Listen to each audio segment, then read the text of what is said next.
The Education Minister was handed a petition today with more than 23,000 signatures urging her to reinstate a requirement on school boards to give effect to the Treaty of Waitangi. Rahui Papa from the Iwi Chairs Forum said removing it from education law undermines the shared responsibility to honour the founding document. But Erika Stanford stands by her decision. Political correspondent Zane Small has more.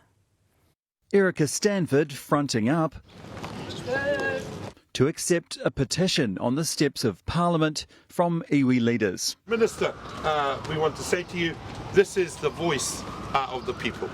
And we ask you to heed the voice of the people. More than 23,000 signed the petition that seeks an immediate reversal of a recent amendment to education law that removed a requirement of school boards to give effect to the Treaty of Waitangi. We absolutely acknowledge you for coming out onto the forecourt today to receive the petition.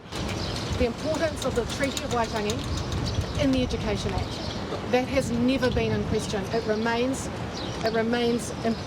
crucially important to me, which has been driving all of our investment decisions. The law change made it only optional for school boards to give effect to the treaty.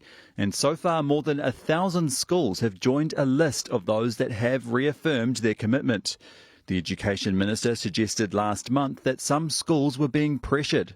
They're signing up when, in fact, it wasn't something that they particularly wanted to do, but they feel that there's pressure on them from certain people in society. And I think it's frankly disgusting. The Principals Federation argues the obligation on schools to give effect to the treaty should remain. When it's an obligation, the resources are more likely to be there to help those schools that do need some help in building relationships with iwi, with hapu and with their local whenua. I am on a school board in Rotorua, and I believe that giving effect to Te Tiriti o Waitangi as a tangata tiriti, as a Pākehā, is incredibly important for everybody. The Education Minister pushed back, making the case that the government has improved outcomes for Māori. Raising Māori achievement in reading, raising Māori achievement in mathematics, something that hasn't been achieved at this scale for a very long time. Importantly, the Minister didn't stand alone. Esteemed Māori educator Georgina Kingi and academic Dr Ruben Collier stood at her side in a show of support. There were a number of Māori leaders who were already in Wellington, and I asked them to stand alongside me. Also standing at her side during the press conference was Rahui Papa from the Iwi Chairs Forum, who handed over the petition. You can have the marches and you can have the protests and you can have all of those things and all of those about but actually sitting down at the table and nutting out very, very important pathways forward is equally important. Erika Stanford is, however, standing by the government's amendment. I wanted to be very clear to schools. Get your kids to school, raise achievement, be culturally competent, offer te reo Māori, but importantly, close the equity gap, laser focused on those things. The Education Minister fronted up, but her position remains unchanged. Well, kia ora, Zane. And the government's set to tackle another controversial topic tomorrow. That's right, Sam. The Prime Minister is promising what he's calling a game changer tomorrow when the government unveils its replacement for the Resource Management Act, or the RMA as it's often called.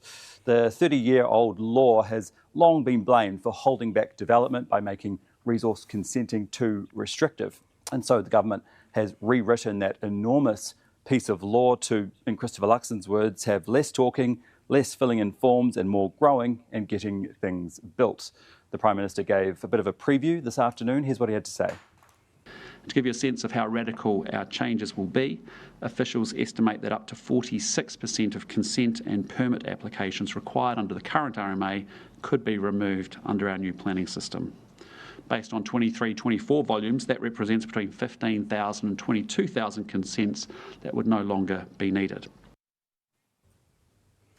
Now, Sam, you mentioned it's a controversial topic, and that's because environmental groups worry that if resource consenting becomes too lenient, then it is ultimately the environment that will pay the price. And Greenpeace is already speculating that tomorrow's announcement will confirm their fears of a consenting system that favours corporate interests over environmental protection. But ultimately, we will just have to wait and see. OK, Zane, thanks so much.